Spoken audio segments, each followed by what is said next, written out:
اب یہ بات یاد رکھیے، یاجوج اور ماجوج سے مسلمانوں کی کوئی لڑائی نہیں ہوگی، اس لیے کہ ان سے لڑائی کرنے کی طاقت مسلمان رکھتے ہی نہ ہوں گے۔ عیسیٰ علیہ السلام کو اللہ پہلے بتا دیں گے وحی کے ذریعے، تم نیک بندوں کو لے کے پہاڑوں پر چلے جاؤ۔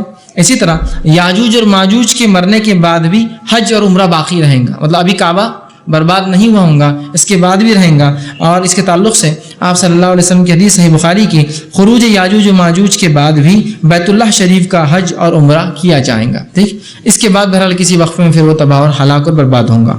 اب اسی طرح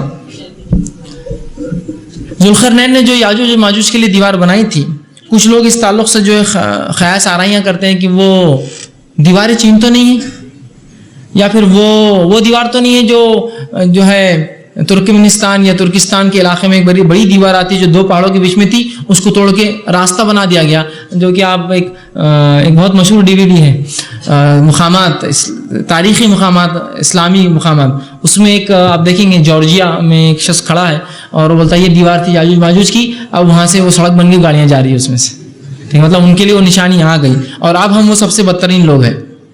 ظاہر سے حدیث میں کیا ہے، یاجوج ماجوج کے جانے کے بعد عیسیٰ علیہ السلام کیا سب سے بدترین دنیا میں بچیں گے لوگ، ٹھیک۔ تو بہرحال ایسا معاملہ نہیں ہے، وہ دیوار نہ دیوار چین ہے، نہ دیوار وہ جارجیا یا ترکمنستان یا ترکستان کی کوئی دیوار تھی، وہ اللہ عالم کون سی قوم ہے، وہ اللہ عالم دیوار کہاں ہے، وہ اللہ ہی بہتر جانتا۔ بہرحال لیکن صحابہ میں سے ایک صحابی نے وہ دیوار دیکھی ہے۔ اس کے تعلق سے ایک روایت آتی ہے جو فتح الباری میں جو شرح بخاری کی شرح ہے اس میں ایک روایت آتی ہے، صحابہ کرام میں سے ایک شخص نے اسے دیکھا ہے، اور امام بخاری نے بہرحال اس تعلق سے اس کو صحیح کہا ہے اس روایت کو۔ اس حدیث کے الفاظ یوں ہیں، نبی اکرم صلی اللہ علیہ وسلم بیٹھے تھے، ایک شخص آیا اور اس نے کہا، شخص نے جو ہے کہا کہ میں نے جو ہے یاجوج اور ماجوج کی دیوار دیکھی ہے۔ آپ صلی اللہ علیہ وسلم سے پوچھا وہ کیسی ہے، چلو بتاؤ، پھر تم اگر بول رہے ہو دیکھی ہے تو مجھے بتاؤ وہ دیوار کیسی ہے۔ تو پھر اس شخص نے کہا دیکھی ہے۔ آپ نے پوچھا وہ کیسی ہے، تو اس نے کہا، اس نے عرض کیا کہ دھاری دار چادر کی طرح ہے، ایک دھاری سرخ اور ایک دھاری سیاہ۔ ایک دھاری دار چادر ہوتی نا، تو ایک لائن اس کی سرخ ہے اور ایک دھاری سیاہ، مطلب ایک ریڈ لائن ہے اور ایک بلیک لائن ہے اس کے اندر، مطلب ایسے دھاری دار، چونکہ اس کو لوہا رکھا گیا نا، اور لوہے کے بعد اس پہ تپتا ہوا تانبا ڈالا گیا، ٹھیک، تو دھاری دار ہے، سرخ مطلب لال اور سیاہ کالا، تو اس طرح سے دھاری دار سیاہ ہے۔ نبی کریم صلی اللہ علیہ وسلم نے اس کی تصدیق کرتے ہوئے فرمایا، واقعی تم نے اس دیوار کو دیکھا ہے، پھر اگر تم جو بول رہے ہو بالکل صحیح ہے، واقعی تم نے، اس لیے کہ یہ غائب کا علم تھا اور نبی کے علاوہ کوئی نہیں جانتا اس دیوار کی کیفیت کیا ہے، تو دیوار دھاری دار ہے، ایک سرخ اور ایک سیاہ، ہو سکتا ہے یہ سرخ جو ہے تانبے کی وجہ سے اور سیاہ جو ہے لوہے کی وجہ سے دکھتی ہوں گی، ٹھیک ہے۔ بہرحال جو بھی چیز ایسے کہ آپ دیکھتے ہیں اچھی قسم کا اگر لوہا ہو، کتنا ہی پرانا ہو، کالا ہوتا ہے، سڑتا نہیں، گلتا نہیں، اور بہرحال تانبا تو تانبا ہے، وہ سڑتا اور گلتا نہیں، پانی بارش سے کچھ نہیں ہوتا ہے، تو انہوں نے ہو سکتا ہے بہرحال دیکھی ہو، اور آپ صلی اللہ علیہ وسلم چونکہ تصدیق کی، ہاں تو نے پھر جو کہا وہ صحیح ہے، تو نے اسے دیکھا ہے۔ اس کے علاوہ علامہ ابن کثیر رحمہ اللہ لکھتے ہیں کہ عباسی خلیفہ کے زمانے میں ایک خلیفہ نے کوشش کی کہ ایسی کوئی دیوار ہے کہ اس کی معلومات لی جائے، اس نے ایک وفد بنایا اور ان کو مختلف مقامات بھیجا، وفد مختلف دنیا کے علاقوں میں گھومتا رہا اور ایک رپورٹ 2 سال بعد پیش کیا، اگر کہاں ہم ایک علاقے میں گئے تھے جس میں 2 پہاڑوں کے بیچ میں ایک دیوار تھی اور وہ دیوار بند تھی اور اس میں ایک بہت بڑا دروازہ تھا، اس دروازے پہ کئی قسم کے قفل تھے اور اس کے سامنے ایک مینار تھا جس پر کچھ قومیں تھیں اس کے آس پاس رہتی جو اس کی نگہبانی کرتی تھی۔ ان سے جب بات ہوئی تو انہوں نے کہا اس دیوار کے پیچھے یاجوج اور ماجوج ہیں، واللہ عالم۔ بہرحال ایسی کوئی سند نہ علامہ ابن کثیر نے تذکرہ کیا، نہ اس کی کوئی صحت کا بیان کیا، لہٰذا اس کو اگر ترک کر دے، لیکن ایک شواہد اس طرح سے ملتی ہے۔ لیکن ایک صحابی نے بہرحال اس روایت کے مطابق اسے دیکھا ہے جس کی کیفیت ایسی۔ اسی طرح جو دیواریں چین ہیں، کیا وہ جو ہے یاجوج ماجوج، اس لیے کہ بہت سے لوگ بولتے ہیں منگولی لوگ دیکھیے آپ، چپٹے چہروں کے ہوتے ہیں، لال کلر ہوتا ہے، کالے بال ہوتے ہیں، آنکھیں چھوٹی چھوٹی ہوتی ہیں ان کی بھی، تو کہا ہاں یہی تھے وہ،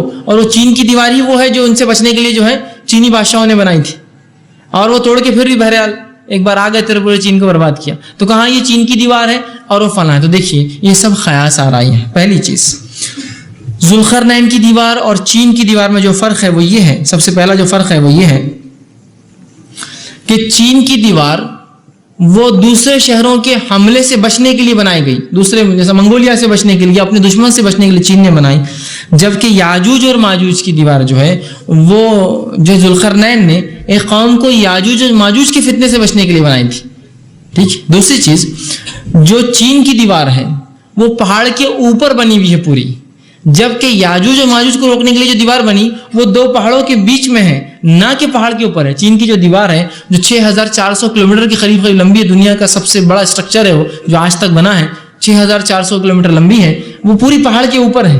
جبکہ ذوالقرنین کی دیوار کی خصوصیت کیا ہوں گی جو انہوں نے بنائی؟ دو پہاڑوں کے بیچ کے گیپ کو بھرنے، جیسا آپ اگر کوئی ڈیم بنا رہے ہیں، دو پہاڑ ندی گرتی ہے، اس کو آپ بند کر دے رہے ہیں بیچ کا حصہ، جس سے پانی پیچھے رک جاتا ہے، تو اس طرح سے بنائی، نہ کہ پہاڑوں کے اوپر بنائی حفاظت کے لیے، ٹھیک ہے۔ اسی طرح یاجوج و ماجوج کی دیوار جو ہے اس کے تعلق سے جو آتا ہے کہ وہ آخری زمانے میں ٹوٹیں گی، جبکہ چین کی دیوار کئی بار ٹوٹ چکی ہے آج تک، کئی حملوں میں ٹوٹی ہے، پھر اس کو ریپیئر کیا جاتا ہے، کئی حملوں میں ٹوٹی ہے، اس کو کئی بار ریپیئر کیا جاتا ہے، تو یہ چین کی دیوار کو آپ جو ہے یاجوج و ماجوج کی دیوار نہ سمجھے، ٹھیک ہے۔ اسی طرح جو ہے مختلف آلات اور تکنیک اور ٹیکنالوجی کے ایڈوانسمنٹ کے بعد بھی اگر ہم ان کو نہیں دیکھ پائے ہیں تو یہ اللہ رب العزت کی طرف سے یہ ایک ایسی چیز ہے جس کو ہم سے چھپا دیا گیا ہے، وہ ہم سے چھپے ہوئے قیامت سے پہلے نشانی ہے، اور اللہ رب العزت جو ہے قیامت سے پہلے جو ہے انہیں جو ہے نکالیں گا، اور جب وہ آئیں گے مسلمانوں کو ان سے لڑنے کی ضرورت نہیں ہوگی، جیسا دجال سے لڑنا ہے نا، امام مہدی کے ساتھ مل کر لڑنا ہے، ان سے لڑنے کی ضرورت نہیں، اس لیے کہ اللہ نے عیسیٰ علیہ السلام کو پہلے کہہ دیا ہوگا بذریعہ وہی کہ پہاڑوں پر چلے جاؤ، اس لیے کہ ان سے کوئی لڑ نہیں سکتا، یاد رکھے، تو ان سے کوئی لڑائی نہیں ہوگی، اور نہ ہی مسلمانوں پر ان سے لڑنا واجب ہوگا، بلکہ اپنے آپ کو بچانے کے لیے پہاڑوں پر بھاگنا یہ ان کے لیے مسلمانوں کے لیے تب جو ہے یاد رکھیے واجب ہوگا۔ تو یہ کچھ باتیں تھیں جو یاجوج و ماجوج کے خروج کے تعلق سے، جو کہ قیامت کی ایک بڑی نشانی یاد رکھی، اور جیسا میں نے پہلے کہا تھا قیامت کی ہر نشانی ایسی آئیں گی کہ ایک جب آئیں گی تو اس کے بعد ایک کے بعد ایک تسلسل کے ساتھ دوسری آئیں گی۔ تو ہم نے دیکھا امام مہدی، اس کے بعد دجال کا خروج، اس کے بعد عیسیٰ علیہ السلام کا نزول، اور اس کے بعد جو ہے یہ نشانی ہم نے آج دیکھی کہ جو ہے یاجوج و ماجوج خروج، جو امام مہدی سے لے کر یاجوج و ماجوج تک یہ بالکل تسلسل ایک کے بعد ایک کے بعد ایک کڑیاں ہیں، جو کم و بیش کچھ سالوں کے اندر، کچھ دہائیوں میں، 4 یا 5 یا 6 دہائیوں میں یہ کمپلیٹ ہو جائیں گے، مطلب 40 50 یا 60 سال کے اندر بہرحال یہ پورے واقعات ہو جائیں گے۔ تو لہٰذا کوئی اگر انکار کرے کہ ہو گیا ہے تو یقیناً یہ نہیں ہوا ہے، یہ قیامت سے پہلے جو ہے ہونے والا ہے۔ اللہ رب العزت سے دعا ہے کہ اللہ سبحانہ تعالیٰ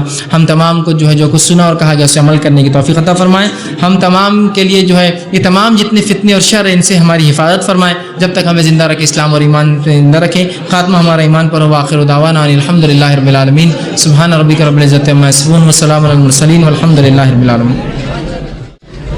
بسم اللہ الرحمن الرحیم، الحمد للہ رب العالمین، الصلاۃ والسلام علی خاتم النبیین والمرسلین، رب اشرح لی صدری ویسر لی امری واحلل عقدۃ من لسانی یفقہوا قولی۔ السلام علیکم ورحمۃ اللہ وبرکاتہ۔ ہمارا نام محمد وجاہت علی ہے۔ ہمارا سوال ہے کہ جس طرح یاجوج اور ماجوج آخری میں انشاءاللہ کہیں گے تو کیا ان کا ایمان اللہ پر ہوگا، اور جب اللہ کا علم انہیں ہے تو کیا ان پر دین پر عمل کرنا لازم اور فرض ہوگا؟ بھائی نے ایک سوال کیا کہ یاجوج اور ماجوج جیسا کہ جب دیوار ٹوٹیں گی وہ تو تب انشاءاللہ کہیں گے، تو کیا وہ ان کا اللہ پر ایمان ہوگا، اور شریعت کا معاملہ ان پر کیا ہوگا، مطلب ایمان لانا اور وہ کس طرح سے ہوگا؟ تو دیکھیے سب سے پہلے یاجوج اور ماجوج جو ان کا سردار جو روز آ کر کھدائی کریں گا اور لوٹ کر جائیں گا اور انشاءاللہ کہیں گا، اس تعلق سے علماء کے جو اقوال ہے اس میں علامہ ابن کثیر کے 2 قول ہیں۔ پہلا تو یہ ہے کہ ہو سکتا ہے ان کو اللہ کا علم اور معرفت ہو، جس طرح سے تمام انسانوں کی طرف اللہ رب العزت نے انبیاء کو مبعوث کیا، تو ان کو بھی جو ہے چونکہ آدم اولاد سے ہے تو ان کو بھی اس چیز کا تعارف ہوگا، ان کو معرفت ہوں گی اللہ کی، ان کو پتہ ہوگا۔ یہ الگ بات ہے کہ بے دینی اختیار کریں گے، اور مسلمانوں کے لیے اللہ نے ان کو ایک آزمائش بنایا پہلا۔ دوسرا قول اس معاملے میں یہ ہے کہ ہو سکتا ہے ان کو اللہ کے تعلق سے کچھ معلوم نہ ہو، اس لیے کہ وہ اللہ رب العزت نے ان کو اسی کام کے لیے بنایا ہو، اور اس دن جو وہ انشاءاللہ کہیں گے وہ اللہ کی طرف سے جملے ادا کریں گے، اللہ ان کے زبان پہ وہ بات ڈالیں گا اس سردار کی زبان پر۔ تو یہ دونوں ہی باتیں بہرحال علماء کے اقوال ہے، ایک تو وہ اللہ کا ان کو تعارف ہوگا، دوسرا یہ کہ تعارف نہ بھی ہوگا تو اللہ ان کے زبان سے الفاظ اس وقت اس دن نکلوائیں گا جس کی وجہ سے بہرحال وہ جب انشاءاللہ کہیں گے اور جب جائیں گے تو وہ دیوار جتنی چھوڑ گئے اتنی ہی رہیں گی۔ رہا معاملہ اب شریعت کا دیگر چیزوں کا ان کا کیا معاملہ ہے واللہ عالم، چونکہ یہ سب غائب کا معاملہ ہے، اس کی تفصیلات چونکہ حدیث میں نہیں ہے، لہٰذا اس معاملے میں اگر ہم خاموشی اختیار کریں تو انشاءاللہ ہمارے لیے وہ زیادہ بہتر ہے۔ آپ نے کہا کہ یاجوج ماجوج امت ہیں، تو وہ کس پیغمبر کی امت میں سے ہیں؟ تو دیکھیے میں نے جو کہا وہ یاجوج ماجوج جو امت ہے اور وہ آدم اولاد سے ہے، اس کے تعلق سے جو ایک قوی قول ملتا ہے، آپ صلی اللہ علیہ وسلم اس کی وضاحت تو نہیں کی، ایک قوی قول ملتا ہے جو علامہ ابن کثیر اور دیگر علماء نے مفسرین نے اس کو سپورٹ کیا، وہ یہ ہے کہ وہ نوح علیہ السلام کے بیٹے یافس کی اولاد میں سے ہے۔ نوح علیہ السلام کے جو حام، سام اور یافس 3 بیٹے تھے، ٹھیک ہے، تو وہ ان کے بیٹے یافس کی اولاد سے ہیں۔ اب اس تعلق سے چونکہ کوئی صحیح حدیث یا دیگر اقوال موجود نہیں ہے تو قول ماننے میں بھی کوئی حرج نہیں ہے، رد کرنے میں بھی کوئی حرج نہیں ہے، اس لیے کہ یہ کوئی حدیث رسول نہیں ہے کہ وہ کیا ہے، لیکن جو قول ملتا ہے وہ یہ ہے کہ نوح علیہ السلام کی قوم سے ان کے بیٹے یافس جو تھے ان کی اولاد سے یاجوج اور ماجوج کی یہ نسل چلتی ہے۔ السلام علیکم۔ جیسا آپ نے فرمایا کہ تو یاجوج اور ماجوج تو پہاڑ کے بیچ میں ہے، تو قیامت سے پہلے جب وہ آئیں گے تو ان کی عمر کتنی رہیں گی؟ بھائی نے ایک اچھا سوال کیا کہ یاجوج اور ماجوج، جیسا میں نے کہا پہاڑ کے پیچھے، تو جب قیامت سے پہلے آئیں گے ان کی عمر کتنی ہوں گی؟ تو دیکھیں یاجوج اور ماجوج کوئی 2 لوگ اور شخصیت نہیں ہیں، وہ 2 قوم ہیں، جیسا کہ امت محمدیہ۔ تو امت محمدیہ جو ہے تو اس میں لوگ پیدا ہوتے اور مرتے جاتے، پیدا ہوتے اور مرتے جاتے، اسی طرح یاجوج اور ماجوج کوئی 2 شخص نہیں ہیں، یہ کوئی 2 فرد کے نام نہیں ہیں۔ جیسا دجال ایک فرد ہے اور وہ زندہ ہے ابھی بھی اور بہت پہلے سے ہے اور قیامت سے پہلے نکلیں گا، تو یاجوج ماجوج ایسے کوئی 2 شخص نہیں ہیں جو زندہ ہے اور ابھی بھی زندہ ہے اور کام کر رہے ہیں، بلکہ یاجوج ماجوج 2 قومیں ہیں، یا وہ قوم کے فرد ہے یا اس قوم کا نام ہے یاجوج اور ماجوج، ٹھیک ہے، اور ان میں بھی نسل در نسل وہ پیدا ہوتے اور مرتے رہتے ہیں۔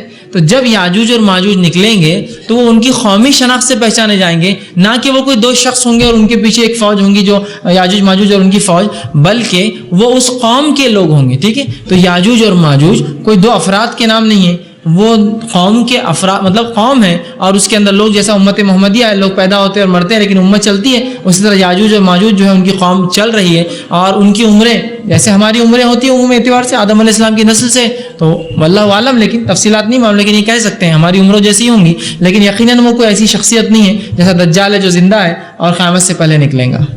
آپ کے بیان میں کہا کہ یاجوج ماجوج کے خاتمے کے بعد ایک بارش ہوگی جس سے سب مکان اور ہر چیز ختم ہو جائے گی، تو اس وقت حضرت عیسیٰ علیہ السلام اور ان کے ساتھ جو مومن بندے ہوں گے وہ کہاں ہوں گے اور اس بارش سے بچ جائیں گے؟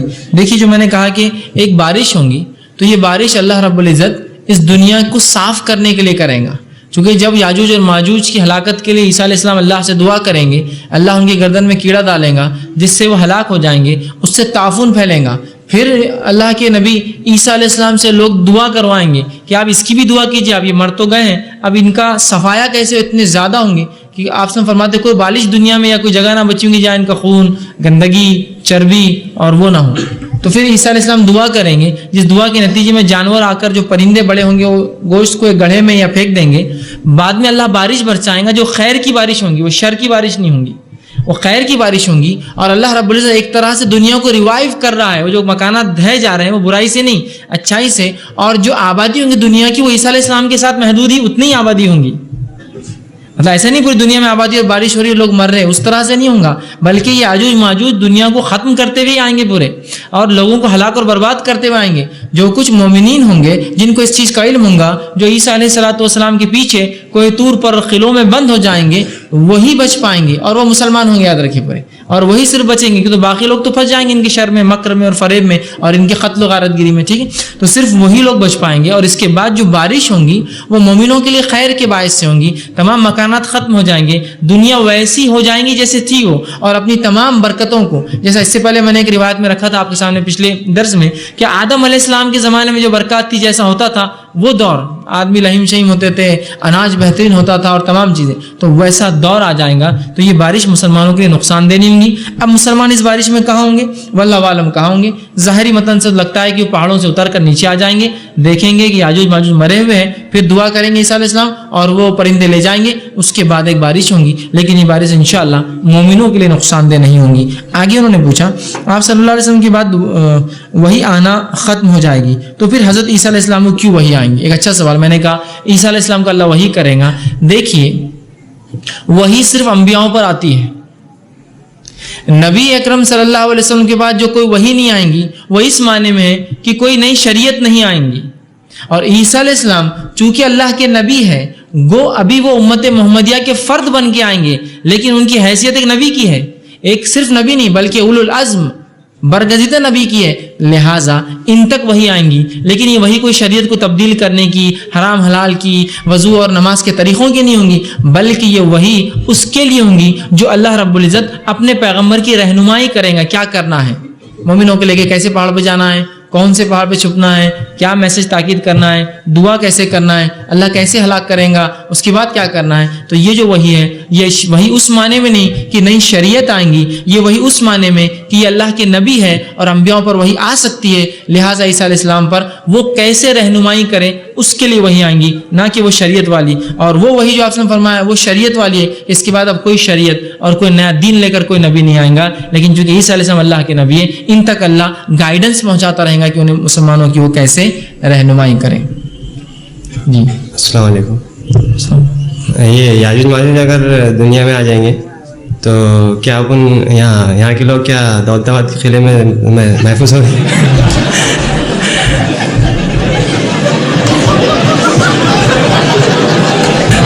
معافی چاہتا ہوں مذاق کے لیے۔ میرا سوال یہ تھا کہ جب یاجوج ماجوج آ جائیں گے تو بلندیوں سے اترنے کا ان کا جو ہے تذکرہ ہے، تو بلندی مطلب پہاڑ بھی تو ایک بلندی ہے، تو پہاڑ پہ جب پہاڑ سے جب اتریں گے جیسا ایسا معلوم ہوتا ہے، تو اس کی وضاحت۔ اور میرا کل کا ایک سوال تھا کہ قرآن میں جو دعائیں جب پڑھتے ہیں امام صاحب قرآنی دعا قرأت کے اندر، تو اس پہ آمین بول سکتے ہیں کیا پیچھے؟ بھائی نے بہرحال ایک سوال کیا کہ جو میں نے بات قرآنی آیت بھی رکھی اور حدیث سے جو پتہ چل رہا ہے کہ ہر بلندی سے آئیں گے، تو ایک بات تو ہے کہ وہ پہاڑ چڑھ نہیں سکتے ایسا میں نے کہا، یا قلعوں پر نہیں چڑھیں گے، بلندی سے آئیں گے کیا معنی ہے؟ تو یہ بلندی سے آئیں گے اس معنی میں ہے کہ زمین کے جو اتار اور چڑھاؤ ہوتے ہیں، ٹھیک، یہ وہ بلندی نہیں ہوں گی جو خاص طور سے پہاڑ ہوتا ہے۔ پہاڑ کیا ہوتا ہے؟ زمین کے اندر سے ایک خاص نکلی بلندی ہوتی ہے، لیکن ایک نیچرل لینڈ ہوتی ہے، ایک لینڈسکیپ ہوتا ہے کہ زمین نیچے ہے پھر اوپر ہے، آپ کھڑے رہے کسی جگہ تو آپ دیکھ سکتے ہیں ڈھال ہے پھر اونچائی ہے پھر ڈھال ہے، یہ اس معنی میں بلندی پہ آئیں گے، نہ کہ اس معنی میں کہ پہاڑوں سے آئیں گے، کہ تو اگر وہ پہاڑوں سے آ سکتے تھے تو ویسے بھی جو ہے ان کو اس چیز کی توفیق بہرحال اب ہو جاتی تھی پہاڑوں سے، اللہ نے وہ نہ رکھی۔ دوسرا، حدیث میں جو باتیں ہیں کہ عیسیٰ علیہ السلام پہاڑوں پہ چل جائیں گے، ہر وہ شخص جو قلعے میں ہوگا محفوظ ہو جائیں گا، تو اس اعتبار سے یہ پتہ چل رہا ہے کہ جو بلندی کہا جا رہا ہے، یہ بلندی سے مراد جو زمین کا نیچرل لینڈسکیپ اونچا اور نیچا ہوتا ہے اس پر وہ دوڑیں گے، جس میں جب وہ نکلیں گے تو اوپر سے دکھ رہے ہیں تو بلندی سے آئیں گے، مطلب ہر طرف سے پل پڑیں گے، ہر طرف سے دوڑ پڑیں گے، یہ اس معنی میں یاد رکھیے، نہ کہ پہاڑ چڑھنے کے، اس لیے کہ پہاڑ چڑھنے کا تو آخر تک معاملہ وہی ہے کہ وہ قلعوں میں داخل نہیں ہو سکتے اور کسی پہاڑ پر نہیں چڑھیں گے، بلکہ محاصرہ کر لیں گے قلعوں کا اور پہاڑوں کا، جہاں جہاں مومن ہوں گے اس کو وہ گھیر لیں گے۔ ٹھیک، بھائی کا دوسرا سوال تھا جو میرے کل کے عنوان سے تعلق دعا کے تعلق سے، کہ نماز میں وہ دعائیں جو امام صاحب کرتے ہیں جو قرآنی دعائیں ہیں، جو نماز میں جب ایسی آیتیں آتی ہیں تو کیا وہ آمین کہہ سکتے ہیں؟ تو بہرحال اس تعلق سے نبی اکرم صلی اللہ علیہ وسلم کا کوئی عمل اور صحابہ سے کوئی عمل ثابت نہیں، لہٰذا اگر امام تلاوت قرآن کر رہا ہے چاہے وہ دعا کی شکل میں ہو، آپ آمین نہیں کہہ سکتے، سوائے اس کے کہ جہنم کے تذکروں پر اللہ کے رسول صلی اللہ علیہ وسلم نے پناہ مانگی، جہنم کے تذکروں پر، اور وہ بھی مخصوص ہے بہت، کہاں مانگی، اور اس اعتبار سے اگر کوئی امام جہنم کے تذکروں پر تلاوت قرآن میں، جبکہ نفل نماز آپ سب نفل نمازوں میں ایسا کیا ہے، اور مانگ لے تو انشاءاللہ کوئی حرج نہیں، اور وہ انہی الفاظ کے ساتھ جو آپ سب ثابت ہیں، کچھ مخصوص آیتوں کے بعد آپ نے جب جہنم کا تذکرہ، برے لوگوں کا تذکرہ ہوا، آپ نے پناہ مانگی، آپ وہاں کر سکتے ہیں، لیکن جنت کی آیتوں پر یا دیگر دعاؤں پر آمین کہنا نہ آپ صلی اللہ علیہ وسلم ثابت ہے اور نہ ہی صحابہ سے ثابت ہے کہ جس طرح دجال مکہ اور مدینہ نہیں جا سکتا، اسی طرح یاجوج اور ماجوج بھی مکہ مدینہ نہیں جائیں گے کیا؟ دیکھیے، یاجوج اور ماجوج مکہ اور مدینہ جائیں گے نہیں جائیں گے واللہ عالم، اس کی کوئی تفصیلات، صراحت، وضاحت حدیث میں نہیں ہے۔ جو بات مل رہی ہے اس سے جو قیاس کیا جا سکتا وہ یہ ہے کہ آپ صلی اللہ علیہ وسلم نے فرمایا یاجوج اور ماجوج کے بعد بھی حج اور عمرہ ہوں گا، مطلب مکہ اور مدینہ باقی ہوں گا، ایک ظاہر ضروری نہیں کہ وہ، لیکن مکہ باقی ہو سکتا ہے، ٹوٹ کر پھر بنے یا جو بھی ہو، کیونکہ یہ وہ تفصیلات ہے جو احادیث نے دی نہیں، تو ہم یہ کہہ سکتے ہیں کہ یاجوج اور ماجوج کے بعد مکہ ہوں گا جہاں لوگ حج کرتے ہیں، لیکن اس کے علاوہ مدینے کا کیا ہوگا، یا مکہ مدینہ جب بنیں گے یا پہلے کچھ ہوگا، واللہ عالم۔ اور جو کعبے کے ڈھانے کا معاملہ ہے وہ کب ہوگا، یہ بھی واللہ عالم۔ ہو سکتا ہے جو ظاہری بات پتہ چل رہی وہ یہ ہے کہ عیسیٰ علیہ السلام بھی خود حج کریں گے عمرہ، تو تب بھی ہوگا، اس کے بعد یاجوج اور ماجوج کے بعد بھی ہوگا، شاید اس کے بعد ایک عرصے کے بعد جب برے لوگ آ جائیں گے تب جو ہے کعبہ ڈھا دیا جائے گا، لیکن یاجوج اور ماجوج کیا مکہ مدینہ میں داخل ہوں گے یا نہیں، واللہ عالم بالصواب، اللہ ہی بہتر جانتا ہے ان کا کیا معاملہ ہوگا۔ السلام علیکم۔ اللہ کے رسول نے جو یاجوج و ماجوج کا ذکر کیا تو ایک صحابی تھے جنہوں نے کہا کہ میں نے وہ دیوار دیکھی ہے جو یاجوج ماجوج کے لیے بنائی گئی، تو وہ دیوار کہاں ہے ایکچولی؟ بھائی نے ایک سوال کیا کہ جب اللہ کے رسول صلی اللہ علیہ وسلم نے یاجوج و ماجوج کی دیوار کا تذکرہ کیا تو ایک صحابی نے جو فرمایا کہ میں نے وہ دیکھی وہ کہاں ہے، تو دیکھیے اس تعلق سے اس حدیث میں کوئی تفصیلات نہیں ہیں۔ حدیث میں کیا الفاظ ہے کہ وہ ایک صحابی نے، ایک شخص نے کہا اے اللہ کے رسول، جب آپ نے فرمایا میں نے وہ دیوار دیکھی ہے، نبی اکرم صلی اللہ علیہ وسلم نے صرف اسے بلایا اور پوچھا سی کیفیت بتاؤ۔ جب کیفیت بتائی تو آپ صلی اللہ علیہ وسلم فرمایا، اس نے کہا کہ ایک دھاری سرخ ہے، ایک دھاری کالے رنگ کی ہے، تو آپ صلی اللہ علیہ وسلم نے، جیسا کپڑے پہ ہوتا ہے رنگ چڑھا ہوا الگ الگ، تو آپ صلی اللہ علیہ وسلم نے کہا ہاں اس کا تذکرہ درست ہے، لیکن یہ نہیں پوچھا کہ کہاں دیکھا، یا یہ بیان نہیں کہا کہ ہاں وہاں ہے، یا تفصیلات نہیں دی۔ اسی طرح اس صحابی نے بھی یہ تفصیلات نہیں دی، ٹھیک ہے، اس صحابی نے بھی تفصیلات نہیں دی، تو لہٰذا ہمیں اس کے تعلق سے کوئی علم نہیں کہ وہ دیوار کہاں ہے، کہاں ہوں گی، کیا معاملہ ہوگا۔ اچھا، اس کا تذکرہ حدیث میں بھی نہیں کہ جب نکلیں گے تو کہاں سے نکلیں گے، جیسا دجال کا تذکرہ ہے، مقامات کا ہے، چونکہ اس کی تفصیلات غیر موجود ہے اور چونکہ یہ سب غائب کا معاملہ ہے، لہٰذا قیاس کرنے سے بہتر ہے ہم یہ کہہ دیں کہ اللہ عالم ہم نہیں جانتے کہ کہاں سے، لیکن اتنی بات تو درست ہے کہ ایک صحابی نے دیکھی تھی، کہاں نہیں پتا، کیفیت بتا دی، جس پہ رسول اللہ نے تصدیق دی، ہاں اگر تو نے یہ جو کہا یہ سچ ہے، مطلب تو نے یہ چیز دیکھی اور وہ ایسی ہی ہے۔ یاجوج ماجوج کے مرنے کے بعد جو ہے عیسیٰ علیہ السلام کے دور میں ایک ہوا چلیں گی اور سب مومن جو ہے مر جائیں گے، تو جو قوم باقی رہیں گی وہ کیسی زندگی گزاریں گے اور ان کا حشر کیا ہوگا؟ بھائی نے سوال کیا کہ یاجوج و ماجوج کے بعد جو ہے عیسیٰ علیہ السلام کے دور کے بعد جو لوگ بچیں گے، وہ ہوا چلنے کے بعد تو مومنین سب مر جائیں گے، تو جو بچیں گے ان کا کیا معاملہ ہوگا؟ تو دیکھیے جو لوگ بچیں گے وہ سب سے برے لوگ اور بدترین لوگ ہوں گے، گناہ گار، فاسق، فاجر اور برے لوگ ہوں گے، اور ان کی کیفیت یہ بتائی کہ حدیث میں ایسے الفاظ تھے کہ وہ جیسے گدھے راستوں پر جو ہے ایک دوسرے سے مباشرت کرتے ہیں، اس طرح سے وہ لوگ اتنے غلیظ ہوں گے کہ راستوں پر جو ہے ایک دوسرے سے جو ہے زنا، علانیہ زنا کریں گے کھل کر، یہ ان کی کیفیت ہوں گی، یہ ان کی برائی ہوں گی۔ رہا اس کی اور کیا تفصیلات ہوں گی، واللہ عالم، اس کی تفصیلات ہم اور نہیں جانتے، لیکن یہ بات یہ بھی جانتے ہیں کہ دینی علم اٹھا لیا جائے گا، لوگ کچھ بھی نہیں جانتے ہوں گے اور اس طرح کے گناہ وہ لوگ کریں گے، لیکن اس کے علاوہ اور کیا کیا کریں گے اس سالوں سے بہرحال کوئی تفصیلات موجود نہیں، اور جو کچھ تفصیلات ہے بس وہ اتنا ہے کہ لوگوں کو کچھ دین کا علم نہیں آئے گا اور اس طرح کے وہ گناہ کے کام کریں گے، حتیٰ کہ صرف ایک شخص کو صرف لا الہ الا اللہ پتہ ہوں گا، اس کے علاوہ کچھ پتہ نہیں ہوگا، بس اتنا، محمد رسول اللہ بھی نہیں پتہ ہوں گا، اتنے وہ لوگ جاہل ہوں گے۔ صحابہ نے پوچھا لا الہ الا اللہ کیا فائدہ پہنچائیں گا، تو کہا یہ ان کی نجات کا ذریعہ بنے گا، یہ توحید ہے نا، ٹھیک ہے، تو بہرحال بس اتنا ملتا ہے، لیکن وہ کون ہوں گے، کیا ہوں گے، دیگر تفصیلات نہیں، صرف اتنا حدیث میں کہ قیامت سب سے بدترین لوگوں پر قائم ہوں گی، سب سے بدترین لوگ ہوں گے اللہ نے جتنے لوگ پیدا کیے ان کے اندر۔ کسی نے ایک سوال کیا، سوال عنوان سے ہٹ کر، لیکن بہرحال بہت سے لوگوں کے ذہن میں ہوتا ہے تو متعلق ہے، اسے جواب دیتا ہوں کہ سعودی عرب میں چاند اور ہندوستان میں ایک دن کا فرق پہلے نظر آتا ہے، سعودی عرب ہندوستان سے، ہندوستان میں ایک دن بعد اس طرح شب قدر جہاں ایک دن پہلے سعودی عرب میں ہوں گی، ایک دن بعد ہندوستان میں ہوں گے، دیگر ایسا بھی سوال لوگوں نے کیا تھا کہ سعودی عرب میں چاند الگ دکھا، ہندوستان میں پھر کئی مسئلے ہوئے کہ کچھ لوگوں نے روزہ ایک دن پہلے رکھا، کچھ لوگوں نے بعد رکھا، تو اس معاملے میں اللہ بھی کنفیوز ہو گیا ہوگا کہ اب شب قدر کب ہوں گی، یا فرشتے کنفیوز ہوں گے کہ شب قدر کب ہوں گی۔ دیکھیے ایسی باتیں نہیں کرنا چاہیے، سب سے پہلی چیز تو یہ ہے نا اللہ کنفیوز ہوتا ہے نا اس کے فرشتے کنفیوز ہوتے ہیں، کنفیوز تو صرف ہم لوگ ہوتے ہیں، پریشان تو ہم لوگ ہوتے ہیں، اختلافات ہم لوگ کرتے ہیں، ٹھیک ہے۔ تو رہا معاملہ یہ کہ جو سعودی عرب کی شب قدر ہے وہ ان کی تاریخ کے اعتبار سے، جو ہماری شب قدر ہے ہماری تاریخ کے اعتبار سے، اور اگر ہمارے اس ملک میں بھی اگر مختلف لوگوں نے مختلف علاقوں میں الگ الگ چاند کے اعتبار سے کیا تو ان لوگوں کے لیے اپنے اعتبار سے یاد رکھیے، یہ کوئی ایک رات نہیں جو پورے دنیا میں یونیورسل ہوں گی، بلکہ یہ ہر قوم کے لیے، چونکہ اس حدیث میں ہر جو ہے زمین کے لیے ہر اس کے لیے اپنا چاند ہے، اور ہر شخص کو یہ حکم ہے کہ چاند دیکھو تو روزہ رکھو، چاند دیکھو تو افطار کرو، مطلب چاند دیکھو تو روزہ رکھو اور چاند دیکھو تو عید کرو، تو ظاہر سی بات ہے اس کے اعتبار سے ہمارے عید کے دن بھی الگ ہے اور ہمارے شب قدر بھی الگ ہے۔ جیسا سعودی عرب میں جب عید ہوتی ہے تو یہاں تو ہم روزہ رکھتے، تو کیا روزہ حرام ہو ہمارا؟ نہیں، وہ ان کی عید کا دن تھا، دوسرے دن ہماری عید کا دن ہوگا، اسی طرح وہ ان کی شب قدر ہے، آج ہماری شب قدر ہو سکتی ہے، کل کسی اور کی ہوں گی، ہم سے آگے جو لوگ ہیں، جیسا مثال کے طور پہ بنگلہ دیش ہے، اس کے آگے دیگر ملیشیا، انڈونیشیا، ان کی شب قدر کل ہوں گی، تو اللہ رب العزت کے نہیں بلکہ ہر علاقے کی شب قدر اس کے تاریخ کے اعتبار سے ہوں گی, اور انشاءاللہ جس میں جو عبادت کریں گا ان تمام کو جو ہے اس کے اعتبار سے ثواب ملیں گا. تو کوئی وہ ایک رات نہیں کہ وہ اس دن ہوتی ہے اور اسی دن کرنا ہے, بلکہ ہر ملک کے لیے بدلیں گی, اس کے اعتبار سے شب قدر ہوں گی. جی السلام علیکم. السلام. میں نے بخاری شریف میں پڑھا تھا کہ جانوروں کو آپ صلی اللہ علیہ وسلم نے جلا کر مارنے سے منع فرمایا, لیکن آج کے ہمارے مسلمان لوگ بھائی وہ بیٹ کا استعمال کرتے مچھر مارنے کے واسطے, تو یہ حدیث کی خلافت ورزی نہیں ہو رہی؟ میں نے ایک سوال کیا کہ آپ صلی اللہ علیہ وسلم نے حدیث میں فرمایا, بخاری کی روایت ہے کہ جانور کو جلا کے مارنے سے منع کیا. ہاں صحیح مسلم میں بھی ایک حدیث ہے, آپ صلی اللہ علیہ وسلم نے فرمایا کہ آگ کا عذاب سوائے آگ کے رب کے کوئی نہیں دے سکتا.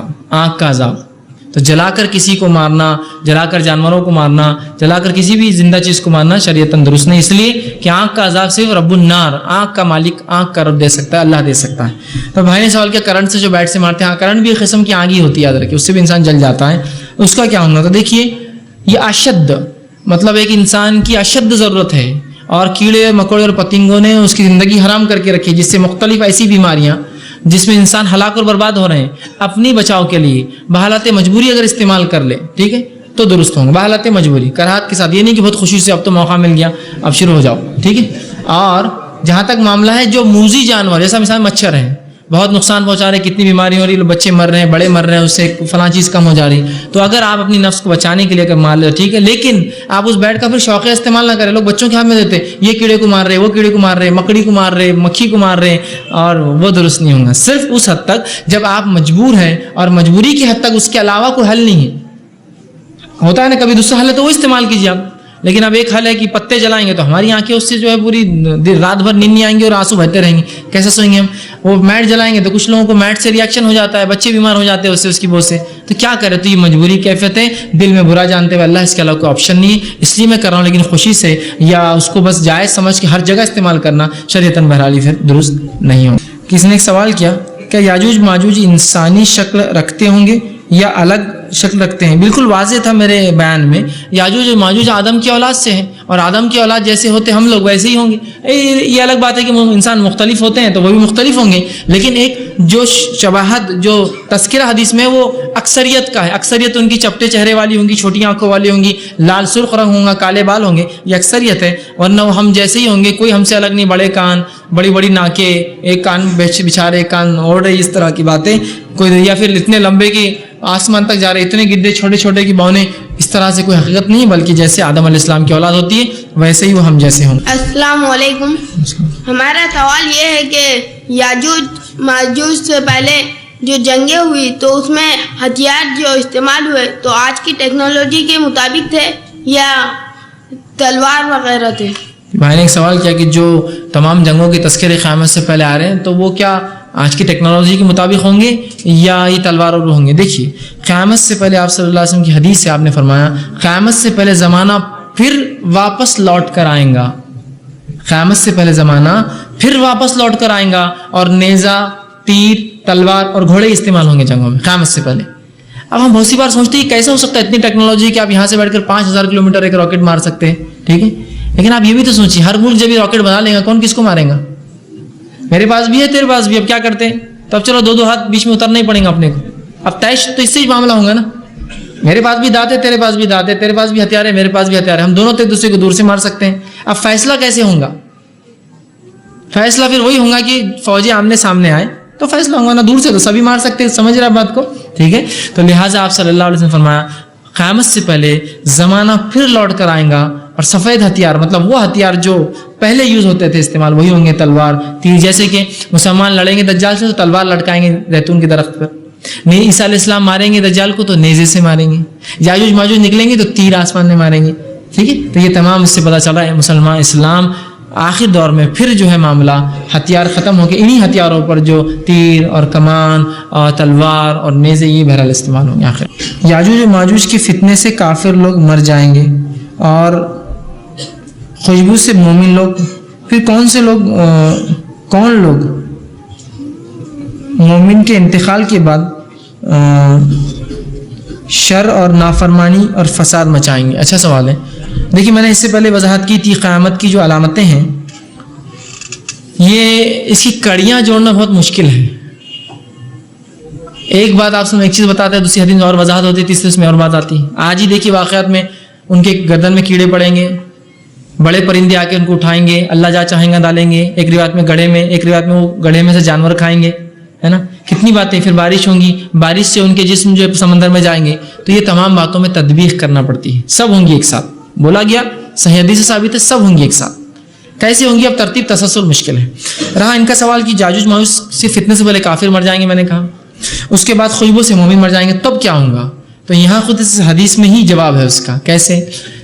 فتنے سے کافر مر گئے, اس کے بعد عیسیٰ علیہ السلام, یاجوج ماجوج ختم ہو گئے, اس کے بعد عیسیٰ علیہ السلام کی حکومت آئی, اس کے بعد عدل اور انصاف کی حکومت اور دورہ چلا, اس کے بعد عیسیٰ علیہ السلام انتقال کریں گے اور جو ہے آپ کی تدفین ہوگی نماز جنازہ پڑھنے کے بعد. اس کے بعد پھر مسلمانوں بگاڑنا شروع ہو جائیں گا, اس کے بعد وہ خوشبو آئیں گی اور سب مومن مر جائیں گے. سمجھ رہے ہیں بات کو؟ اور ان میں جو پہلے مومن تھے ان کے نسلوں میں جو دوسرے لوگ آئیں گے جو کم ایمان والے یا پھر غلطیوں کو اور گناہوں کو اختیار کر لیں گے, وہ لوگ بچ جائیں گے اور باقی مر جائیں گے. یہ معنی میں وہ روایت ہے.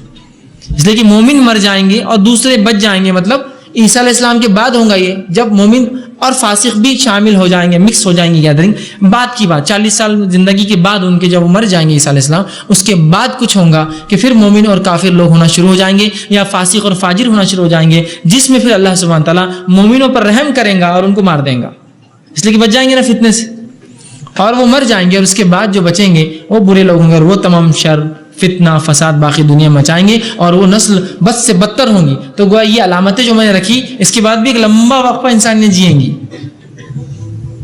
اس سے پتہ نسلیں خراب ہوں گی نا, اچانک وہی مومن کافر نہیں بننے والے, وہی مومن فاسق نہیں بنیں گے, نسلیں گزریں گی, اس کے بعد پھر ہوا چلیں گی اور مومن جو ذرہ برابر ایمان رکھتے مر جائیں گے اور باقی پھر جو ہے فاسق فاجر اور گناہگار لوگ بچیں گے. السلام علیکم ورحمۃ اللہ. فیض بھائی, جو علامت قیامت کا جو معاملہ چل رہا ہے کہ جتنی بھی علامت قیامت آج تک بیان کی گئی ہیں اور آگے بھی جو بیان کی جانے والی, تو اس میں صرف عرب کی سرزمین کا ذکر آ رہا ہے. دیگر ممالک کا کیا معاملہ رہے گا؟ جیسے یاجوج ماجوج کا خروج ہوگا, دجال کا معاملہ ہو گیا, دیگر ممالک اور اسپیشلی اگر ہندوستان کی بات لی جائے تو یہاں پر جو مومن باقی رہیں گے اس وقت, ان کا کیا معاملہ رہے گا؟ میں نے ایک اچھا سوال کیا کہ علامت قیامت کا جو تذکرہ ہو رہا ہے یہ تمام عرب کے تعلق سے ہو رہا ہے. عرب ممالک, شام کا ذکر آ رہا ہے, تو کبھی عراق کا ذکر آ رہا ہے, کبھی جو ایران کا ذکر آ رہا ہے, کبھی جو ہے قسطنطنیہ کا ذکر آ رہا ہے, مطلب تھوڑا سا عرب سے ہٹ کر ہم تھوڑا یورپ میں چلے گئے. تو اس طرح کے تذکرے آ رہے ہیں, اس کا کیا ہوگا؟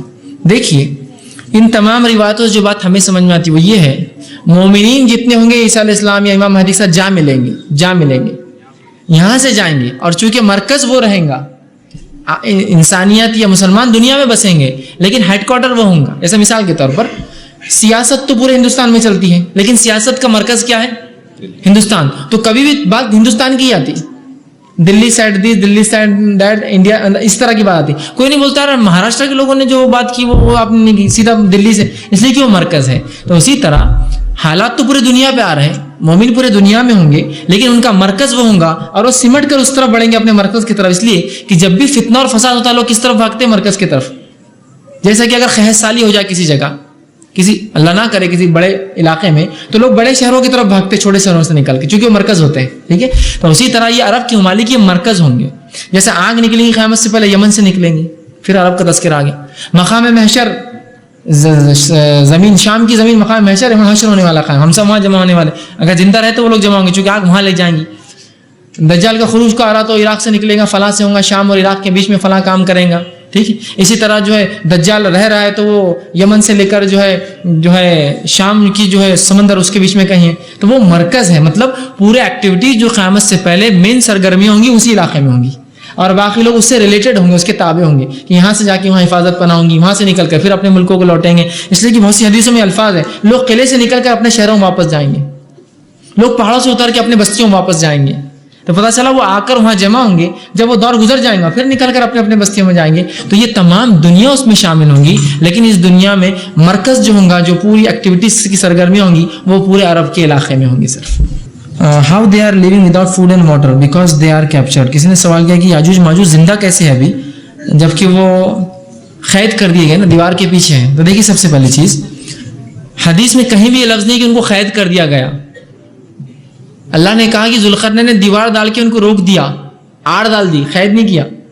ان کی ادھر اپنی دنیا چل رہی ہے. جیسا بنی اسرائیل کو اللہ نے 40 سال جو ہے بھٹکا دیا تھا, حالانکہ کچھ میل کے دائرے میں گھوم رہے تھے لیکن ان کو راستہ نہیں ملتا تھا, لیکن 40 سال زندہ رہے ہو. ٹھیک ہے, اسی طرح یاجوج اور ماجوج کو صرف روک دیا گیا آڑ سے, قید نہیں کیا گیا. وہ کوئی پریزن میں نہیں ہے, قید میں نہیں ہے, چھوڑ دیا گیا. تعداد کے اعتبار سے ہم سے بھی زیادہ ہے وہ, لیکن ایک قید میں نہیں ہے, بلکہ وہ ہم سے الگ ہے. صرف ان کی دنیا, وہاں جی رہے ہیں, کھا رہے ہیں, پی رہے ہیں, شہر, بستیاں, بچے ہو رہے ہیں, وہ سب جیسے ہماری دنیا ہے.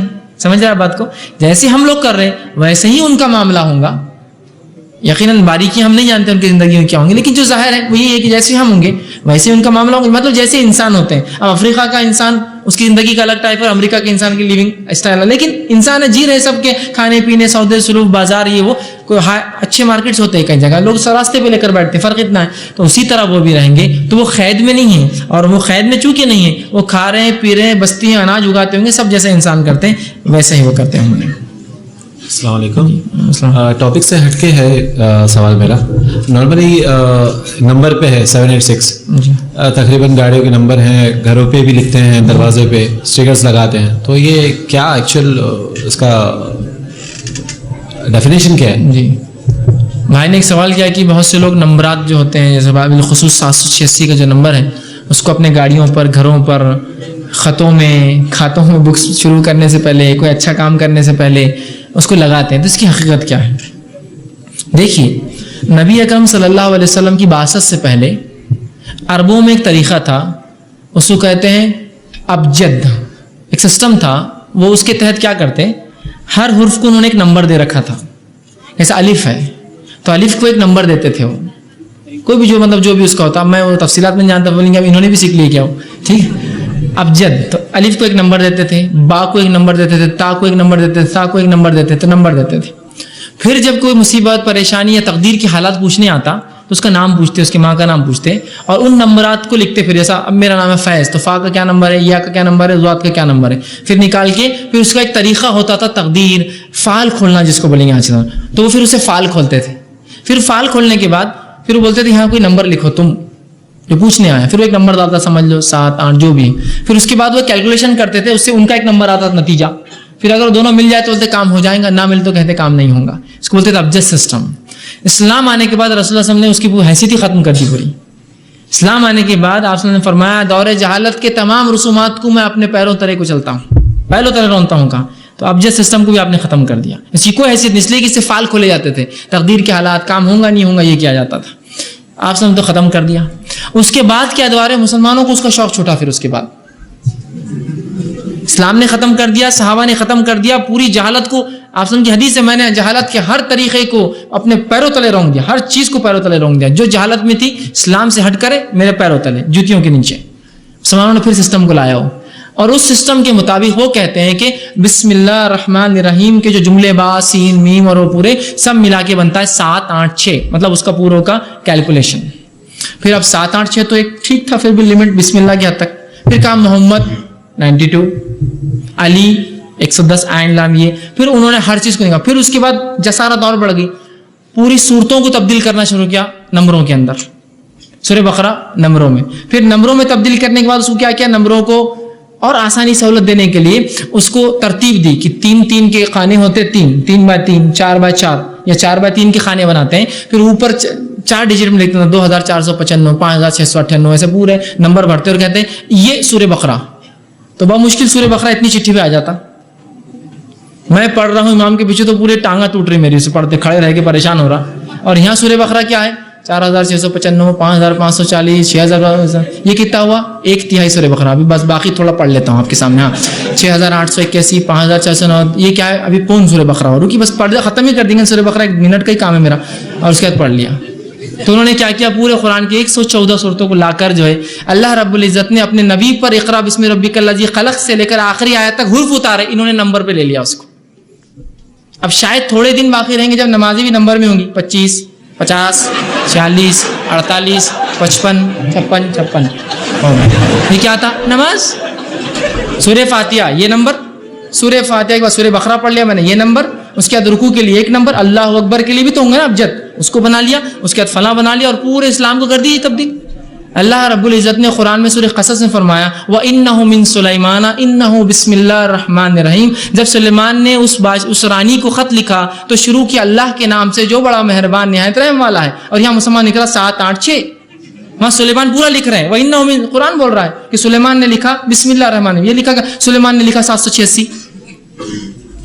جب میں کالج میں تھا بہت سے لوگ 786/92 92 تو مجھے تو ہم تنگ کرنے کے لیے کیا کرتے تھے اس کو کیلکولیٹر سے ڈیوائڈ کر کے ایکول ٹو آگے ڈال دیتے تھے. اس کا دماغ سارا یہ کیا کر دیا تھا. مجھے لگا تم کو کوئی سمے آیا نہیں, میں نے سالو کر دیا اس کو. 76/92 76/92 کر دو آپ نے, رزلٹ آیا تھا اس کا. تو لوگ چڑھ جاتے ہیں کہ یہ کیا ہے. آپ اسلام کو کوڈیفائی کرنا چاہتے ہیں, وہ شریعت جو کتابی شکل میں حرف بحرف لفظ بلفظ اتری آیت بآیت اتری, کیا تم یہ چاہتے ہو اب نمبروں کی شکل میں ہو؟ جبرائیل علیہ السلام کے لیے کتنا آسان ہوتا کہ آ کر وہ کہہ دیتے اللہ کے رسول 1 لاکھ 2 لاکھ 5 لاکھ 6 لاکھ, کیا ہوا پورا قرآن اتار دیا میں نے تم پہ, آج اب پڑھتے رہو تم, یہ ہو گیا آسان. تو یہ سسٹم انتہائی غلط ہے. یہ سسٹم مسلمانوں کو شاید جو اللہ کے رسول کی وہ حدیث ہے کہ جب تم قرآن پڑھتے ہو تو ہر حرف پہ کتنی نیکی ملتی ہے؟ 10 نیکی. اور میں یہ نہیں کہتا کہ الف لام میم ایک حرف ہے, بلکہ الف حرف و لام حرف و میم حرف. الف ایک حرف ہے, لام ایک حرف ہے, میم ایک حرف ہے. الف لام میم انسان نے پڑھا سورہ بقرہ کی ابتدا, کتنی نیکیاں ملی؟ 30. 786 ملیں گی آپ کو. بسم اللہ الرحمن الرحیم اگر یہ قرآن آیت میں آپ پڑھ رہے ہیں تو با کی 10 نیکی, سین کی 10 نیکی, میم کی 10 نیکی. کیا 786 بھی کوئی نیکی ہے؟ اور دوسرا سوال میرا, کیا 786 کا مطلب صرف بسم اللہ ہوتا ہے؟ بسم اللہ الرحمن الرحیم کا مطلب تو صرف بسم اللہ الرحمن الرحیم ہوتا ہے, لیکن کیا 786 کا مطلب صرف بسم اللہ ہوتا ہے؟ نہیں, کئی معنی ہو سکتے ہیں اس کے, کچھ بھی ہو سکتا ہے. کس کی بھی گنتی, کس کے بھی نام کی جمع 786 ہو سکتی, بسم اللہ کی جمع 786 ہو سکتی, کسی ایرے غیرے کا ہو سکتا, دجال کا 786 ہو سکتی نام کا, اس سے کیا ہو رہا. لیکن بسم اللہ الرحمن الرحیم تو خالص بسم اللہ الرحمن الرحیم ہے, اس کا کوئی دوسرا معنی نہیں ہے کہ اللہ کے نام سے بڑا مہربان نہایت رحم والا. اور کیا مطلب ہے؟ تو یہ یاد رکھیے, یہ نمبرنگ سسٹم شریعت میں بالکل نہیں ہے. 786 لکھنا, قرآن کو اس طرح کرنا, یہ بدعت ہے. آپ کو کہیں ہمارے قرآن میں ایسا ہے تو بھائی وہ اپنے ایمان کا آپ دیکھیے. میں اس معاملے میں کسی کو غلط اور صحیح نہیں بولتا ہوں, میں نے بتا دیا جو شریعت کا تقاضا ہے, آپ خود سمجھ جائیے. ہر بار ضروری کسی کو بولنا وہ غلط ہے, صحیح کیا ہے سمجھنے کے بعد سمجھ جائیے غلط کیا کیا ہے. ہر بار ضروری نہیں, کچھ بار ضروری ہوتا ہے. تو میں نے بتا دیا یہ نمبروں کے سسٹم شریعت میں نہیں ہے, بلکہ اللہ کے رسول نے ان تمام کو رون دیا تھا. یہ سب فال کھولنے کے اور غلیظ جو اعمال ہے جو لوگ کرتے تھے. افسوس مسلمان آج بھی ان چکروں میں پھنسائے, اور اللہ کی کتاب جو الف با تا سا الفاظ سے بنی ہے اس کو 1 2 3 4 نمبروں میں تبدیل کرنا چاہتا ہے. یہ شریعت تندرست نہیں, حرام اور بدعت ہے, یاد رکھیے. یہ فال جو کھولتے ہیں آپ بتا رہے ہیں اس میں نام کے لیے بھی کرتے ہیں. دیکھیے کسی کے مطلب یہ تاریخ کو پیدا ہوئے, اور بھائی نے بس ایک سوال کیا کہ نام کے لیے بھی لوگ ایسا کرتے ہیں کہ فال کھولتے ہیں. جیسے میں نے کہا یہ بھی ایک عجیب چیز ہے, بچے پیدا ہوتے ہیں تو لوگ فال کھولتے ہیں. میرے پاس کچھ ایک صاحب ہے, کہا بچے کا نام دیجیے. میں نے کہا بہت سے نام بتا دیے, میں نے کہا نہیں فال کھول کے دیجیے. میں نے یہ کیا رہتا, مجھے بھی نہیں پتا یہ فال کیا رہتا, معلوم فال کیا رہتا, لیکن اب فال کھول کے نام دینا کیا ہے. تو بولے دیکھو میرا بچہ پیدا ہوا یہ مہینہ اسلامی اور اس کی یہ تاریخ کو اور یہ گھڑی میں, تو بولے اس کا فال کھولتا, مطلب آپ ہی بتا دو کیسا کھولتا. تو بولے اس کے لیے جیسا تاریخ کے لیے ایک پارا 30 پارے ہیں نا, تو تاریخ کے لیے پارا, پھر اس کے لیے پارا کھولنے کے بعد جو اس کے اندر جو ہے جو وقت ہوگا اس کے اعتبار سے سورہ یا اس کے رکوع وہاں جائیں گے. وہ رکوع پہ جیسا کہ وہ پیدا ہوا رات میں 11 بجے, تب 11ویں رکوع پہ جائیں گے. اس کے بعد وہ گھڑی پہ وہ جو آیت رہیں گی اس میں کے الفاظ میں سے ایک نام چن لینا. کیا ہے یہ پتہ نہیں, میرے کو سمجھ میں نہیں آ رہا. مطلب یہ کہاں سے لوگ لاتے ہیں, اتنی فرصت کیسی ہوتی ہے ان کی سب کاموں کو جو شریعت نے دیا وہ کرنا ہی مشکل جا رہا. یہ سب کیسے بناتے ہیں, خالی ذہن شیطان کا بولتے ہیں نا گھر, ویسا معاملہ ہے. تو یاد رکھیے اس کی کوئی حقیقت نہیں ہے فال کھولنے کے نام. ایسا کوئی نام رکھتا ہے تو فوراً نام بدل دے, اس لیے کہ یہ نام درست نہیں ہے. اللہ کے رسول صلی اللہ علیہ وسلم اور صحابہ زیادہ کوئی تقوی والا انسان دنیا میں پیدا ہوا نہیں, تو انہوں نے کبھی اپنے بچوں, وہ تو تقوی میں سب سے آگے تھے, ہر کام قرآن سے کرتے تھے. کھولنا چاہیے تھا نا قرآن, میرا بچہ پیدا ہوا چلو نام کھولو.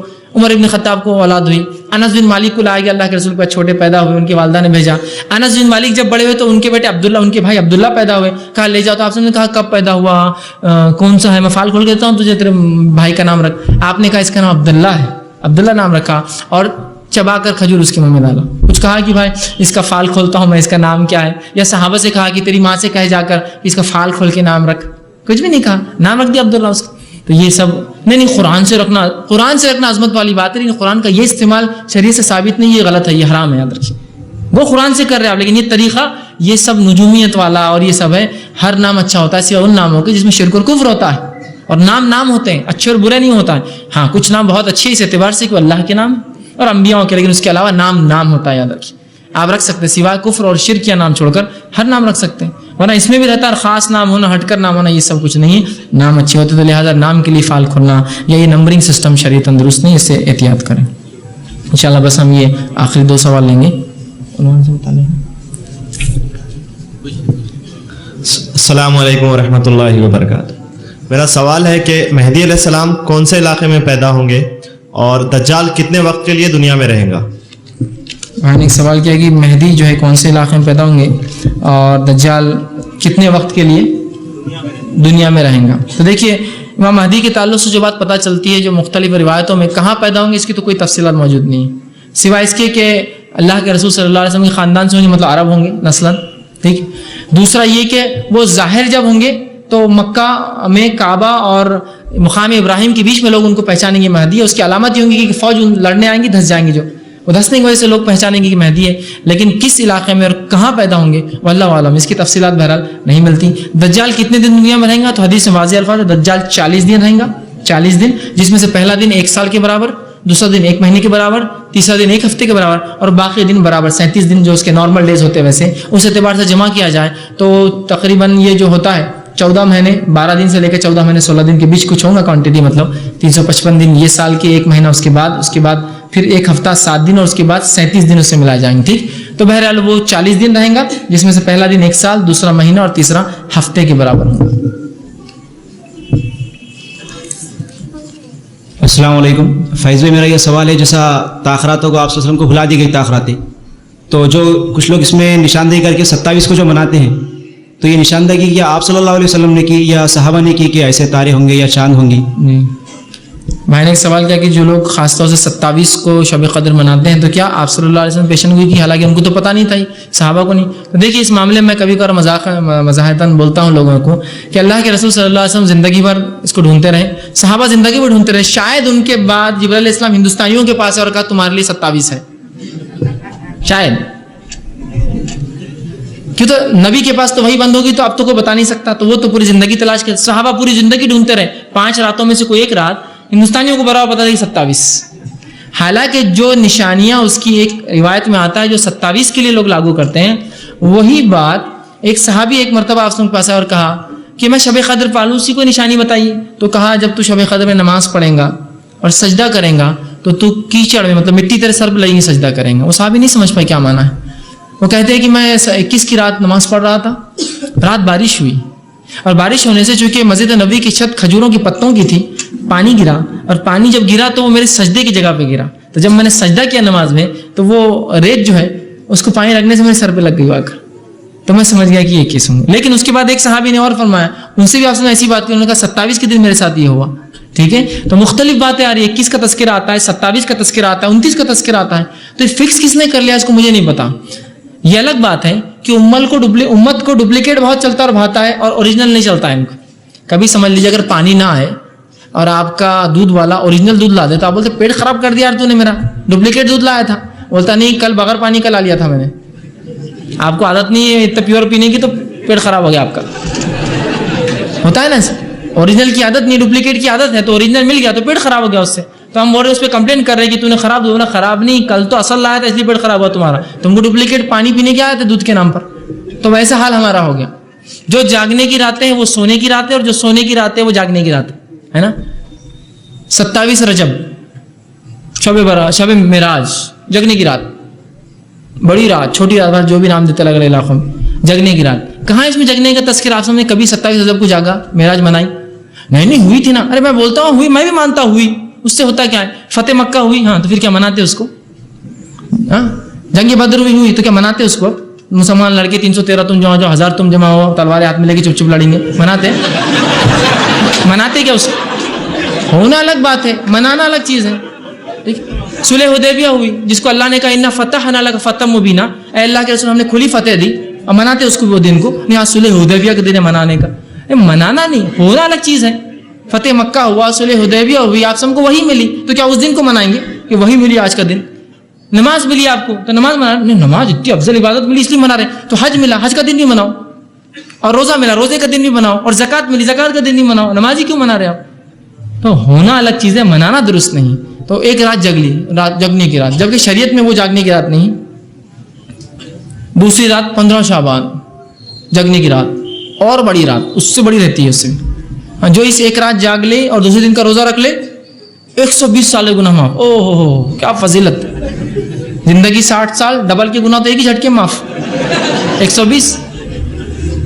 اللہ امام نووی رحمہ اللہ لکھتے ہیں جب بھی کسی حدیث کو اگر پہچاننا ہے کہ یہ ضعیف ہے, یاد رکھ لو اس میں بہت کم عمل پہ بہت کثرت ثواب کی باتیں آتی, کثرت, یہ اس میں سے یہ ضعیف روایت ہے, کثرت ثواب. یہاں اللہ کے رسول صلی اللہ علیہ وسلم خود روزہ رکھ رہے ہیں, کس دن کا؟ 10 اور 11 یا 9 اور 10 کا, یا 10 کا رکھ کر کہہ رہے اگلے سال زندہ رہا تو 9 کا رکھوں گا, خود رکھ کر کہہ رہے اس کا کفارہ, یہ کتنے سال گناہ کا کفارہ ہے؟ 1 سال کے. اور فرمایا ذی الحجہ کا 9 ذی الحجہ کا روزہ, عرفے کا روزہ 2 سال کے گناہ کا کفارہ. یہ ایک رات جاگنا اور ایک روزہ 120 سال, مطلب کچھ مت رکھو, عرفہ کا مت رکھو, 10 کا مت رکھو, بس ایک رکھ لو, دنیا کو اور آخرت سب بنا لو. تو ڈپلیکیٹ کے چکر میں کیا مس ہو گیا معلوم ہم سے؟ اوریجنل مس ہو گیا. شب قدر مس ہو گئی ہمارے ہاتھ سے, شب قدر کی اہمیت ختم ہوگی, شب قدر کا وجود ختم ہو گیا.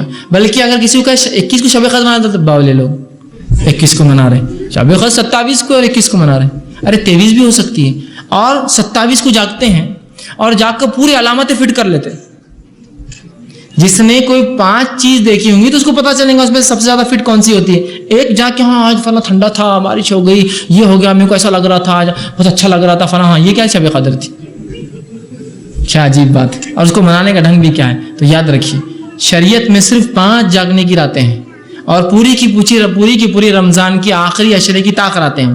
21 رمضان, 23 رمضان, 25 رمضان, 27 رمضان یا 29. یہ 5 میں سے کوئی ایک شب قدر رسول اللہ علیہ وسلم نے زندگی بھر اس کو تلاش کیا, صحابہ زندگی بھر تلاش کرتے رہے, تو کوئی ایک کو فکس کر لے یہ بھی بدعت ہے. پھر شریعت جب کسی چیز کو طے نہ کرے, تم کو اور ہم کون ہوتے طے کرنے والے کیا؟ اسی لیے میں مذاق سے کہتا ہوں کہ شاید جبرائیل علیہ السلام ہمارے پاس بعد میں آتے ہندوستان میں بولنے کہ تمہارے لیے 27 ہے, جو نبی کو نہ بتا سکے, جو صحابہ کو نہیں پتا چلا, آثار میں نہیں ان کے موجود. کسی نے 21 کہا, کسی نے 23 کہا, کسی نے 25 کہا, کسی نے 27, کسی کو 29. تو علماء لکھتے ہیں گھومتی ہے ہر سال. اگر ایک سال مل بھی گئی 21 کو تو یہ مت سمجھ جائے اگلے سال 21 ہوں گی, اگلے سال ہو سکتا ہے 23 آ جائے, 27 آ جائے, 29 آ جائے. تو جاگیے, یہ راتیں جاگنے کی اصل راتیں. اب بہت سے لوگ نہیں, بہت جان پہ آتا, اتنی محنت, رات بھر جاگنا کہاں ہوتا, اور 5 راتیں ہیں. کیوں شادیوں میں نہیں جاگتے 5-5 10 راتیں؟ بہن کی شادی ہے تو اس دن سے نہیں سویا, کیوں نہیں سویا بھائی؟ بہن کی شادی میں جاگنا کوئی فرض نہیں ہے, سو جاتا آرام سے تو, اور کیا اتنا کام تھا تجھے ایسا؟ نہیں میں فلاں تھا, ان کے اس میں یہ نہیں سویا, ان کا انتقال ہو 10 دن نیند نہیں ہے میرے کو. شریعت کے لیے 5 دن جاگنا نہیں ہو رہا, جس کا ثواب 1000 مہینوں سے افضل ہے, وہ جاگنا نہیں ہوتا. نہیں یہ کہاں سے ہوں گا؟ اچھا پڑوسی کے پاس شادی رہی, دوست کی شادی تو لیتے آپ چھٹی 5 دن آفس کو, برات کو نہیں لے سکتے آپ 5 دن آفس کو چھٹی کی. دیکھیے اب ہمارا رمضان ہے اور میں 5 دن چھٹی لینا چاہتا ہوں, یہ آفس لیٹ آؤں گا ہاف ڈے, دیتے تو ٹھیک ہے, تو چھٹی کلیم کرتے ہیں, جھوٹے کلیم کرتے ہیں, میڈیکل کلیم کرتے ہیں, شادیوں کے لیے کلیم کرتے ہیں, کہاں نہیں کرتے, جہاں ہونا وہاں نہیں کرتے آپ کلیم, یہ سب چیزیں چھٹیاں.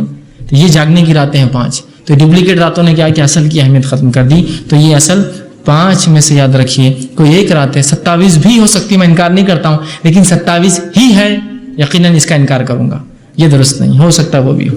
جی اضافہ تھا سوال میں, جیسا کسی کو کہتے ہیں کہ جیسا تہجد کے لیے اگر بلایا جائے نماز کے لیے, تو ان کا کہنا تھا کہ بھائی نفل نمازی جو ہے یا تہجد میں ساتھ باجماعت عبادت کرنا بولے تو بدعت ہے بولتے. ایک معروف اپنے ہندوستان کے, جیسا نام تو لینا چاہوں گا میں, مگر معروف مدرسے کا انہوں نے فتویٰ دیے تھے مجھے کہ اس طرح. دیکھیے سب سے پہلی چیز تو یہ کہ رات کی نماز جو نفل ہے اگر کوئی جماعت سے پڑھ لے تو کوئی حرج نہیں. اس کی دلیل یہ نبی اکرم صلی اللہ علیہ وسلم رات سوئے ہوئے تھے. عبداللہ ابن عباس فرماتے ہیں کہ میں ایک دن اللہ کے رسول صلی اللہ علیہ وسلم کے پاس سویا, اس کے بعد آپ رات میں اٹھے, اٹھ کر آپ نے رکعت باندھی اور کھڑے ہو گئے. میں نیند سے جاگا, جب دیکھا آپ نماز پڑھے, گیا وضو کر کے آیا, وضو کر کے آ کے آپ صلی اللہ علیہ وسلم کی الٹی طرف کھڑا ہوا. نبی اکرم صلی اللہ علیہ وسلم جب مجھے دیکھا تو مجھے اپنے سیدھے ہاتھ سے پکڑ کر سیدھے طرف لیا, چونکہ امام کی الٹے ہاتھ کی طرف نہیں, ایک آدمی ہے تو سیدھے ہاتھ پہ رہیں گا, مجھے سیدھے طرف لیا. اس کے بعد آپ صلی اللہ علیہ وسلم نے سورہ بقرہ کی قرأت کی, سورہ آل عمران کی قرأت کی, سورہ نساء کی قرأت شروع کی. تو میں تھک گیا, چھوٹے تھے میں جا کر سو گیا. آپ صلی اللہ علیہ وسلم فجر میں مجھے ملے تو میرا کان مروڑا تھوڑا سا اور کہا کیوں ایسا کرتے نماز میں, ایک تو آ کے کھڑے ہوئے ابھی چلے بھی گئے, چونکہ چھوٹے تھے تو اتنی لمبی نماز ہوگی, بچے کہاں سے ہو گئے, چلے گئے تھے. تو اس حدیث میں آپ صلی اللہ علیہ وسلم نفل نماز پڑھ رہے تھے اور وہ آگے کھڑے ہو گئے. آپ سب نے نہیں کہا کہ بازو سرک جا, نماز تیری نہیں ہوگی, بلکہ لیا سب سدھاری, بازو ادھر سیدھے ہاتھ پہ لیا اور پڑھائی. تو اس کا مطلب یہ ہے کہ نفل نماز جماعت سے ہو سکتی ہے.